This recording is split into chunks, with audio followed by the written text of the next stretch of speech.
نصرت اور لندن سے آنے والے بیانات کا نوٹس لیا جائے۔ انہوں نے فوری طور پر حکومت سے ایسے بیانات بند کرانے کا مطالبہ بھی کر دیا۔ اس حوالے سے تفصیلات جانتے ہیں نمائندہ وقت نیوز اے کے محسن سے۔ جی اے کے محسن، بتائیے گا اس حوالے سے۔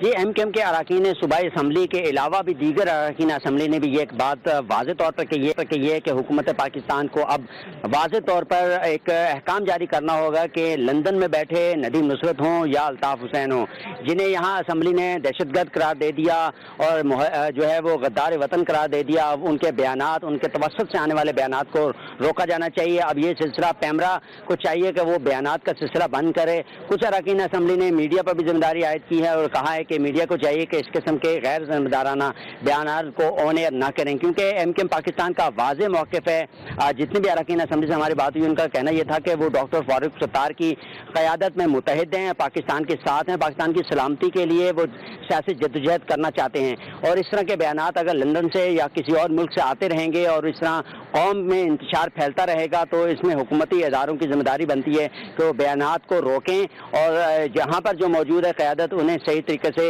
جو ہے وہ اپنا کردار ادا کرنے اور سیاست کرنے کا موقع فراہم کریں۔ محسن، آپ نے اپڈیٹ کیا۔ ایم کیو ایم کے اراکین اسمبلی نے کہا ہے کہ ندیم نصرت اور لندن سے آنے والے بیانات کا نوٹس لیا جائے۔ انہوں نے فوری طور پر حکومت سے ایسے بیانات بند کرانے کا بھی مطالبہ کر دیا ہے۔ M Q M Sindh assembly کے ارکان کی طرف سے یہ مطالبہ کیا گیا ہے کہ لندن قیادت کی طرف سے آنے والے تمام تر بیانات کو نشر کرنے پر پابندی عائد کی جائے اور حکومت ایسے بیانات کا نوٹس لے، اور یہ بھی کہا گیا ہے کہ ایم کیو ایم پاکستان لا تعلقی کر چکی ہے اور یہ تمام تر بیانات پاکستان میڈیا میں نشر ہو رہے ہیں اور ان بیانات پر پابندی عائد کی جائے۔ ایم کیو ایم کے اراکین سندھ اسمبلی نے کہا ہے کہ ندیم نصرت اور لندن سے آنے والے بیانات کا نوٹس لیا جائے۔ انہوں نے فوری طور پر حکومت سے ایسے بیانات بند کرانے کا مطالبہ بھی کر دیا ہے۔